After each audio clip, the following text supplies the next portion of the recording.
మనం ఇంతకుముందు వీడియోలో పర్సంటేజెస్లో ఇంట్రడక్షన్, కాన్సెప్ట్స్, కొన్ని క్వశ్చన్స్ కూడా చూసాం. అలాగే ఈరోజు ఇంకొన్ని మోడల్స్ ఆఫ్ క్వశ్చన్స్ చూద్దాం. ఇది మనకి ఎగ్జామినేషన్స్లో bank, staff selection commission, railways, sub inspectors వీటిలో రెగ్యులర్గా మనకి ఇలాంటి క్వశ్చన్స్ కనిపిస్తూ ఉంటుంది. వీటిని ఫాస్ట్గా ఎట్లా క్యాలిక్యులేట్ చేయాలి, ఆ మెథడ్ అనేది మనం ఒకసారి చూద్దాం. Easy methods. ఓకే, కొన్ని క్వశ్చన్స్ ఉన్నాయి, చాలా స్టార్ట్ చేద్దాం. చూద్దాం. Income and expenditures are in 4:3 ratio. If the income increases by 30% and expenditure increases by 20%, what is the percentage change in the savings? Okay, ఏమి ఇచ్చాడు మనకి? ఇన్కమ్ అండ్ ఎక్స్పెండిచర్ రేషియో ఇచ్చాడు. Savings ratio అడుగుతాడు. కొన్ని changes చేస్తే savings ratio ఏమవుతుంది అని అడుగుతాడు. ఫస్ట్ మనకు తెలియాల్సింది ఏంటంటే, ఇన్కమ్ ఎక్స్పెండిచర్ ఇచ్చినప్పుడు సేవింగ్స్ ఎట్లా వస్తుంది? Simple thing. ఎలా వస్తుంది సేవింగ్స్? ఇన్కమ్ ఎక్స్పెండిచర్ నుంచి income minus expenditure is savings. ఇన్కమ్లోంచి ఎక్స్పెండిచర్ తీసేస్తే సేవింగ్స్ వస్తుంది కదా. మరి ఇక్కడ చూద్దాం. ఇన్కమ్ అండ్ ఎక్స్పెండిచర్స్ రేషియో ఇచ్చాడు. ఏమంటాడు? 4:3 రేషియోలో ఉన్నాయి అన్నాడు. కానీ ఇన్కమ్ ఎంతో తెలీదు, ఎక్స్పెండిచర్ ఎంతో తెలీదు, రేషియోలు ఉన్నాయి. అది తెలియనప్పుడు మనం ఎలాగైనా తీసుకోవచ్చు. ఇన్కమ్ ఎక్స్పెండిచర్స్ మనం ఎట్లాగైనా తీసుకోవచ్చు. 4x 3x అని తీసుకోవచ్చు. ఓకే, 4 3 అని తీసుకోవచ్చు, 40 30 అని తీసుకోవచ్చు. మన ఇష్టం, ఎలాగైనా తీసుకోవచ్చు. ఈ ఎక్స్లన్నీ మనం వాడుకోవటం ఎందుకు వద్దనుకున్నాం ఇంతకుముందు కూడా. అందుకోసం ఏం చేస్తారంటే, నేను ఈజీగా క్యాలిక్యులేషన్ చేయడానికి 400 300 అని తీసుకుంటాను. సో ఇన్కమ్ వచ్చేసి 400 అని, ఎక్స్పెండిచర్ వచ్చేసి 300 అని తీసుకుందాం. అప్పుడు మనకి చూడగానే తెలిసిపోతుంది సేవింగ్స్ ఏమవుతుంది. ఇన్కమ్ మైనస్ ఎక్స్పెండిచర్ 100 సేవింగ్స్ అని ఉంటుంది. మనకి పర్సంటేజ్ కనుక్కోవడం అనేది తేలిక అవుతుంది తర్వాత. సరే, ఇప్పుడు ఏంటి కొన్ని చేంజెస్ జరిగాయి. ఏం జరిగాయి? Income is increased by 30%. Income 30% పెరిగింది. ఇంతకుముందు ఎంత ఉంది? ఇన్కమ్ 400 ఉంది, దాంట్లో 30% పెరిగింది. 10% ఈజ్ 40, 30% 120. 120 పెరిగి 520 అయింది. ప్రజెంట్ ఇన్కమ్ వచ్చేసి 520. అలాగే ఎక్స్పెండిచర్ ఎంత పెరిగింది? మరి 20% పెరిగింది. 20% ఆఫ్ 300 అంటే 60. 60 పెరిగి 360 అయింది. సో ఇప్పుడు ఇన్కమ్ 520, ఎక్స్పెండిచర్ 360. మరి సేవింగ్స్ అయిపోతుంది ఇప్పుడు 520 మైనస్ 360. 20 + 140 160. 20 + 140 అని అనుకున్నాం కదా. మధ్యలో 500 అనేది రౌండ్ ఫిగర్ ఉంటుంది. 500 కంటే 20 ఎక్కువ, 500 కంటే 140 తక్కువ. 140 + 20 160. ఇంతకుముందు కూడా చెప్పాను. ఓకే, సో ఇంతకుముందు సేవింగ్స్ 100 ఉన్నది, 160 అయింది. అంటే ఎంత పెరిగింది సేవింగ్స్? 60 పెరిగింది. ఎక్కడి నుంచి పెరిగింది? 100 నుంచే పెరిగింది. కాబట్టి 60% ఇంక్రిమెంట్.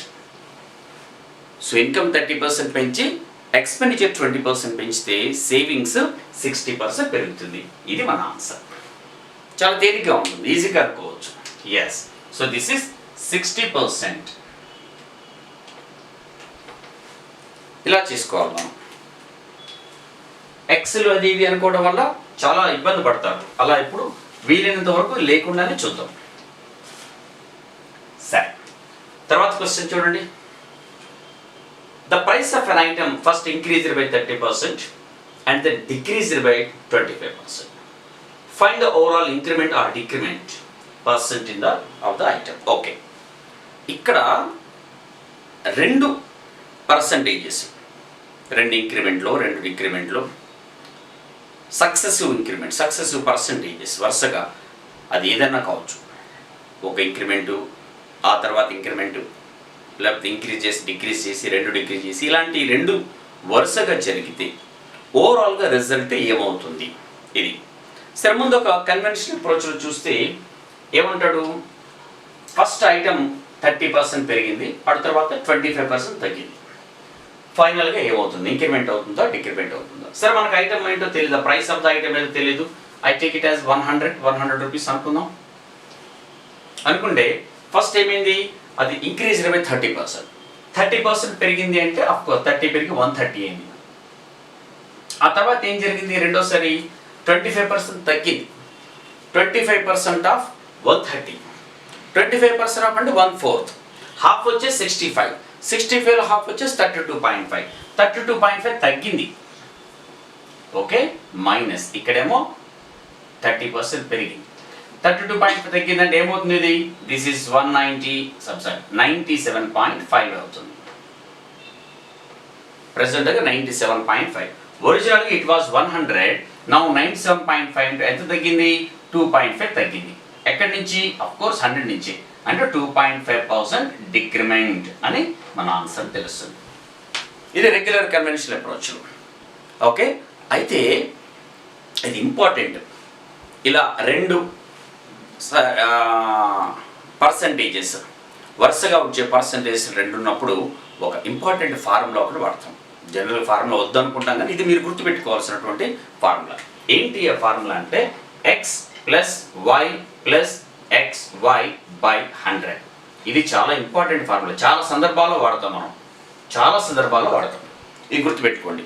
ఇక్కడ ఏమీ లేదు. ప్లస్ వాల్యూ ఉంటే ఇంక్రిమెంట్, మైనస్ ఉంటే డిక్రిమెంట్. పెరిగితేనేమో ప్లస్ ఉంటేనేమో ఇంక్రీజ్ అయితే ప్లస్ తీసుకోండి, అదే డిక్రీజ్ అయితేనేమో మైనస్ తీసుకోండి. ఓకేనా? ఇదే దాంట్లో చూద్దాము. ఏమంటాడు? ఫస్ట్ ఇంక్రీజ్ 30% పెరిగింది కాబట్టి ప్లస్ 30 అంటాను ఇక్కడ నేను. ప్లస్ 30. తర్వాత 25% తగ్గింది, -25. ఇక్కడ చూడండి, first and second plus into minus.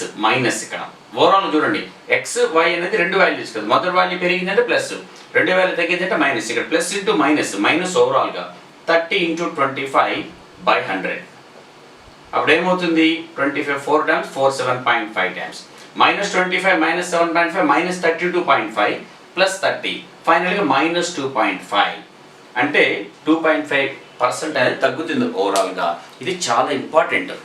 మనకి రెండు సక్సెస్ డిస్కౌంట్ దగ్గర తీసుకున్న 2 సక్సెస్ పర్సంటేజెస్ చేంజెస్, ఒకటి పెరిగి ఒకటి తగ్గి రెండు తగ్గి ఇలా ఉంటే ఇది చాలా యూజ్ అయ్యేటువంటి ఫార్ములా, గుర్తుపెట్టుకోవాల్సినటువంటి ఫార్ములా. Okay, right. సో దీని ఆన్సర్ మనకి ఏమొచ్చింది? 2.5% తగ్గింది, -2.5% అని రాస్తున్నాం. తగ్గుతోంది కాబట్టి. సరే,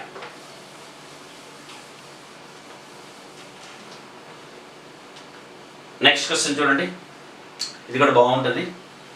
A discount of 20% in the price of apples enables a man to buy 5 more apples for ₹150. What is the original price per apple? Good. అర్థం చేసుకోండి. Question simple. ఒక 20% డిస్కౌంట్ ఇవ్వడం వల్ల ఒక పర్సన్ యాపిల్స్ కొనడానికి వెళ్ళాడు. ఏమన్నారు వాళ్ళు? 20% డిస్కౌంట్ ఉంది, ఇంతకుముందు దానికంటే 20% డిస్కౌంట్ ఇస్తున్నాం. ఈయన ఏం చేస్తారంటే ఈసారి ఇంత తగ్గుతుంది, ఎంతో కొంతమంది ఇచ్చాడు. సార్ 150 రూపీస్ ఇచ్చాడు. అక్కడ చెప్తున్నాడు కదా, ఆ 150 ఇచ్చి యాపిల్స్ తీసుకున్నాక వాళ్ళు ఏమన్నారంటే, సార్ యాపిల్స్ వాల్యూలో తగ్గింది, ఒక 20% డిస్కౌంట్ ఇస్తున్నాం, ఇది కూడా మీ డిస్కౌంట్ మనీ 20%. ఇతనే ఉన్నాడు, నో నాకు డిస్కౌంట్ మనీ ఏమి ఇవ్వకండి, ఈ మనీతోనే యాపిల్స్ ఇవ్వండి అంటే ఆ మనీతోనే 5 యాపిల్స్ వచ్చాయి. ఇది వాడు చెప్తుంది. మరి ఒరిజినల్గా ఒక యాపిల్ ప్రైస్ ఎంత? Very simple question. అసలు మనం ఏమాత్రం దీని గురించి ఆలోచించాల్సిన అవసరం లేకుండా కళ్ళు మూసుకొని సాల్వ్ చేసేటువంటి, ఒక 5 సెకండ్స్లో సాల్వ్ చేసేటువంటి క్వశ్చన్ ఇది. ఓకే, ఏమంటున్నాడు? 20% డిస్కౌంట్ ఇచ్చాడు. ఆ 20% డిస్కౌంట్ మనీతోని 5 యాపిల్స్ వచ్చాయి, అంతే కదా? అంటే 20% మనీతోని 5 యాపిల్స్ వచ్చాయి. మరి మొత్తం మనీతో ఎన్ని యాపిల్స్ వస్తాయి? మొత్తం మనీ ఏంటంటే 100% కదా. 20% 5 వచ్చాయంటే 100%కి ఎంత వస్తాయి? 5 times 20% 5 యాపిల్స్ వచ్చాయి. మరి 100%తో ఎన్ని యాపిల్స్ వస్తాయంటే 5 times. ఎగ్జాక్ట్లీ 5 times అంటే 25 యాపిల్స్ వచ్చాయి. అతనికి ఇప్పుడు 25 యాపిల్స్ వచ్చాయి. ఎప్పుడు? డిస్కౌంట్ ఇచ్చాక. అదే డిస్కౌంట్ ఇవ్వకపోతే, ఇప్పుడు డిస్కౌంట్ ఇవ్వడం వల్ల 5 యాపిల్స్ ఎక్కువ వచ్చాయి కదా, కాబట్టి 25 వచ్చాయి. అదే డిస్కౌంట్ ఇవ్వకపోతే 20 యాపిల్సే వచ్చాయి. సో ఒరిజినల్గా 20 యాపిల్స్ వచ్చేవి, ఇప్పుడు 25 యాపిల్స్ వచ్చాయి. ఓకే, అతను మన ఏమడుగుతున్నాడు? ఒరిజినల్ ప్రైస్ ఎంత అంటాడు. 150 రూపీస్ తీసుకెళ్ళాడు. ఒరిజినల్గా అయితే 20 యాపిల్సే వచ్చేది, అంటే 7.5 రూపీస్ అయింది ఈచ్ యాపిల్. అదే డిస్కౌంట్ ఇచ్చాక అదే 150 రూపీస్కి 25 యాపిల్స్ వచ్చాయి కాబట్టి 6 రూపీస్ అవుతుంది. సో డిస్కౌంటెడ్ రేట్ వచ్చేసేమో 6 రూపీస్, ఒరిజినల్ రేట్ వచ్చేసేమో 7.5 rupees. Very simple question. Okay, so చూడండి, 20% మనీతోని 5 యాపిల్స్ వచ్చాయి. మరి 100% మనీతోని అంటే మొత్తం మనీతోని అంటే 5 times కాబట్టి 25 యాపిల్స్ వచ్చాయి. ఇప్పుడు డిస్కౌంట్ ఇచ్చాక 25 యాపిల్స్ వచ్చాయి. అదే ఇంతకుముందు అయితే 20 యాపిల్సే వచ్చిండే, 5 ఎక్కువ వచ్చాయి ఇప్పుడు కాబట్టి. అంతే. ఒరిజినల్గా 20, డిస్కౌంట్ ఇచ్చాక 25 ఇచ్చే. ఇది దాన్ని బట్టి తెలిసిపోతుంది కదా. 150/25 ఈ 6 రూపీస్, ఇప్పుడు డిస్కౌంట్ ఇచ్చాక 150/20 యాపిల్స్ ఇంతకుముందు డిస్కౌంట్ ఇవ్వకముందు 7.5 రూపీస్. Very simple question. ఓకేనా? సో మన ఆన్సర్ ఏంటి? 7.5 రూపీస్. ఒరిజినల్ ప్రైస్ అడుగుతున్నాడు కదా, గుర్తుపెట్టుకోండి. ఏది అడిగాడు అనేది ఒకసారి గుర్తుపెట్టుకోండి, దాంతో మనకు తెలుస్తుంది. సరేనా? Yeah.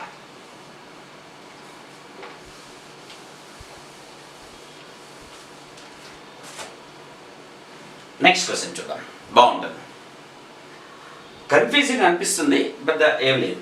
The cost of manufacture of an article is made up of 4 components ABCD which have a ratio of 3:4:5:6 respectively. If there are respective changes in the cost -10%, +20%, -30% and +40%, then what would be the percentage change in the cost? Question అర్థం చేసుకోవడంలోనే ఉందండి. చాలా simple question. అర్థమైతే మాత్రం ఒక item తయారు చేస్తాం. ఓ item తయారు చేయడానికి 4 కాంపోనెంట్స్ కావాల్సి వచ్చింది. ఆ 4 కాంపోనెంట్స్ కలిపితేనే ఒక ఐటెం తయారవుతుంది. అయితే ఆ 4 కాంపోనెంట్స్ కూడా చేంజ్ అయ్యే రేట్స్ ఇచ్చాడు. +10%, -20%, మూడోది +30%, నాలుగోది ఇలా పెరగడం తగ్గడం జరిగింది. ఈ చేంజెస్ వల్ల ఐటెం వాల్యూ ఓవరాల్గా ఏమవుతుంది? పెరుగుతుందా తగ్గుతుందా? ఇది క్వశ్చన్. పెరిగితే ఎంత %, తగ్గితే ఎంత % తగ్గుతుంది? ఇది మీరు అర్థం చేసుకోవాల్సిన క్వశ్చన్. ఓకే, 4 కాంపోనెంట్స్ కలిపితే ఒక ఐటెం తయారవుతుంది. ఓకే, సరే.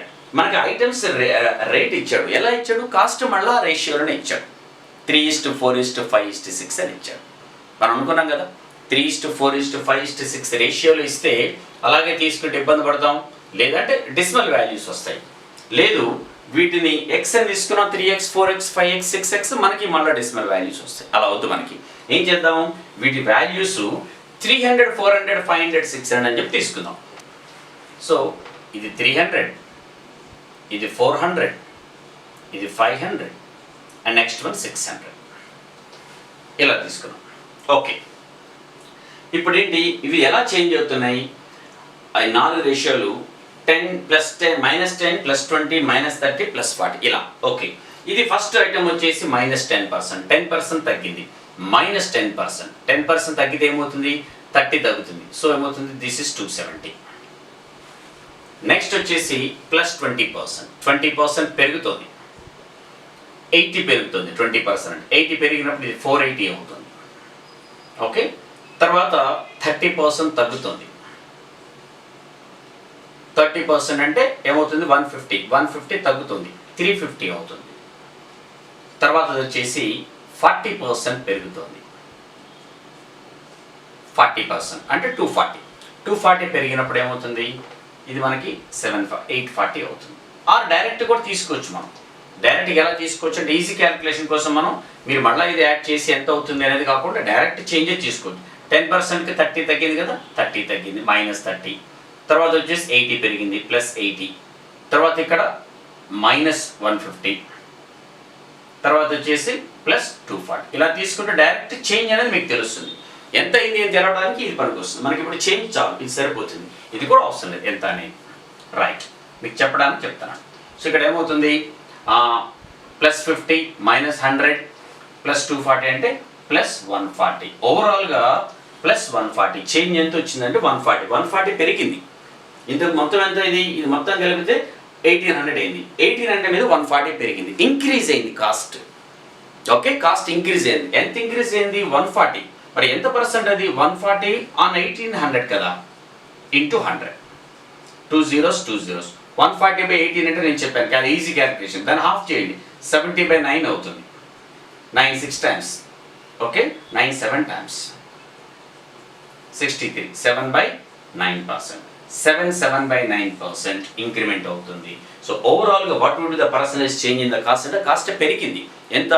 7/9% పెరిగింది. మన ఆన్సర్ +7/9 అని రాస్తున్నాను మీకు అర్థం కావడానికి, పెరిగింది అని.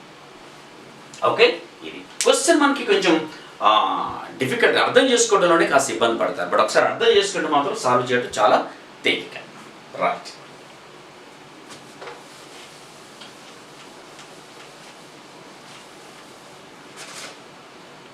నెక్స్ట్ క్వశ్చన్ చూద్దాం. Simple question. If 6 liters of water is evaporated on boiling from 18 liters of sugar solution containing 20% sugar, find the percentage of sugar in the remaining solution. Okay, ఒక 80 లీటర్స్ షుగర్ సొల్యూషన్ ఉంది. Sugar solution అంటే ఏంటి? Sugar with water. వాటర్లో మన sugar కలిపేసి అది sugar solution అవుతుంది. అది ఎంత ఉంది అంటే 18 లీటర్స్ ఉంది. ఆ 18 లీటర్స్లో షుగర్ ఎంత ఉంది అంటే 20% ఉంది. ఇప్పుడు ఏం చేసాం? దాన్ని బాయిల్ చేసాం. బాయిల్ చేసిన తర్వాత కొంత వాటర్ ఎవాపరేట్ అయిపోయింది. ఒక 6 లీటర్స్ వాటర్ ఎవాపరేట్ అయిపోయింది. ఆ మిగిలిన సొల్యూషన్లో షుగర్ పర్సంటేజ్ ఎంత ఉంటుంది? ఇది క్వశ్చన్. Okay, right. గుర్తుపెట్టుకోండి, మనం షుగర్ సొల్యూషన్ని బాయిల్ చేస్తే ఎవాపరేట్ అయ్యేది షుగర్ కాదు, వాటర్ మాత్రమే ఎవాపరేట్ అవుతుంది. షుగర్ ఇంతకుముందు ఎంత క్వాంటిటీ ఉందో ఇప్పుడు కూడా అంతే క్వాంటిటీ ఉంది. ఇంతకుముందు ఉన్న షుగరు మొత్తం 18 లీటర్స్లో ఉంటే 6 లీటర్ ఎవాపరేట్ అయిపోయిన తర్వాత 12 లీటర్స్లో ఉండే షుగర్ ఎంత పర్సెంట్ అవుతుంది? ఇది క్వశ్చన్. Simple question. ఓకే, చూద్దాం. అసలు షుగర్ ఎంత ఉంది 18 లీటర్స్లో? 18 లీటర్స్లో షుగరు 20% ఉంది. 20% అంటే 18 లీటర్స్లో ఏమవుతుంది? 3.6 ఉంది. ఇప్పుడు కూడా 3.6 షుగర్, కానీ ఎంత? 6 లీటర్స్ ఎవాపరేట్ అయిపోయింది కాబట్టి 12 లీటర్స్లోనే. ఈ 3.6 అనేది 12 లీటర్స్లో ఎంత పర్సెంట్? సింపుల్ థింగ్, 0.3 టైమ్స్ కదా. This is 30%. Our answer. Very simple question. ఇంతకుముందు 80 లీటర్స్లో 20% ఉంటే 6 లీటర్స్ వాటర్ బాయిల్ అయిపోతే 12 లీటర్స్లో ఎంత ఉంటుంది? ముందు మనకు షుగర్ ఎంత ఉందో చూస్తే 20% అంటే 3.6, అది 12 లీటర్స్లోనే, విచ్ ఈస్ కమింగ్ టు 30%. మన ఆన్సర్. చాలా ఈజీ క్వశ్చన్ అనమాట. ఆన్సర్ రెగ్యులర్గా మనకు వచ్చేది ఇలాంటివి కనిపిస్తూ ఉంటుంది. జాగ్రత్తగా చూడండి ఎలా ఉంది అని.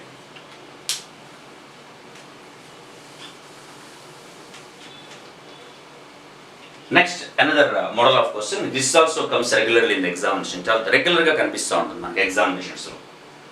In an examination a student gets 36% marks and failed by 28 marks. Another student gets 47% marks at the examination and gets 49 marks more than passing. What is the total marks in that examination? Okay, ఒక ఎగ్జామినేషన్లో ఒక student ఏమో fail అయ్యాడు, ఒక student ఏమో pass అయ్యాడు. ఆ fail అయిన స్టూడెంట్కి 36% మార్క్స్ వచ్చాయి, ఆయన ఫెయిల్ అయ్యాడు 28 మార్క్స్తో. పాస్ అయిన స్టూడెంట్కి 47% వచ్చాయి, పాస్ అవ్వాల్సిన మార్కుల కంటే 49 ఎక్స్ట్రా వచ్చాయి. స్టూడెంట్కి అసలు మొత్తం మార్కులు ఎన్ని ఎగ్జామినేషన్? ఒకటి మనకు అర్థమవుతుంది, ఇద్దరు స్టూడెంట్స్లో ఒకతను పాసింగ్ కంటే తక్కువ మార్కులు వచ్చాయి, ఇంకొకరికి పాసింగ్ కంటే ఎక్కువ మార్కులు వచ్చాయి. ఈ స్టూడెంట్కి వచ్చిన మార్కులకి, ఫస్ట్ ఫెయిల్ అయిన స్టూడెంట్ వచ్చిన మార్కులకి, వచ్చిన పర్సంటేజ్ మార్కులకి ఇంకా ఎన్ని రావాలో యాడ్ చేస్తే పాస్ అవ్వాల్సిన మార్క్స్ వస్తాయి. అలాగే సెకండ్ స్టూడెంట్కి వచ్చిన పర్సంటేజ్ మార్కుల నుంచి ఎన్ని ఎక్కువ వచ్చాయో తీసేస్తే పాసింగ్ మార్క్స్కి వస్తారు. ఓకే, ఇద్దరు స్టూడెంట్స్తో అలా కంపేర్ చేసుకుందాం. ఫస్ట్ స్టూడెంట్కి 36% మార్క్స్ వచ్చాయి, కానీ ఫెయిల్ అయ్యాడు, ఇంకొన్ని మార్క్స్ కావాలి. ఎన్ని? 28 మార్క్స్ వస్తే పాస్ అవుతాడు, అన్ని షార్టేజ్ ఉంది. ఇది పాసింగ్ మార్క్స్. మరి సెకండ్ స్టూడెంట్కి ఏమో 47% మార్క్స్ వచ్చాయి, ఇతను పాస్ అయ్యాడు కానీ ఎక్కువ మార్కులు వచ్చాయి. ఎన్ని ఎక్కువ వచ్చాయి? 49 ఎక్కువ వచ్చాయి. ఆ 49 తీసేస్తే ఇందులో నుంచి పాసింగ్ మార్క్స్ వస్తాయి కదా. Yes, first student passing marks ఇది, సెకండ్ స్టూడెంట్ పాసింగ్ మార్క్స్ ఇది. ఒకటే ఎగ్జామినేషన్ కదా, పాసింగ్ మార్క్స్ సేమ్ అన్నమాట, కన్ఫ్యూజన్ లేదు. చూడండి, ఇప్పుడు 47 - 37 అంటే 11%.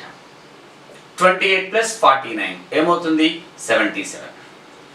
So 11% marks is 77. Total marks 100% కదా, అర్థమైపోయింది కదా. 7 times is 700.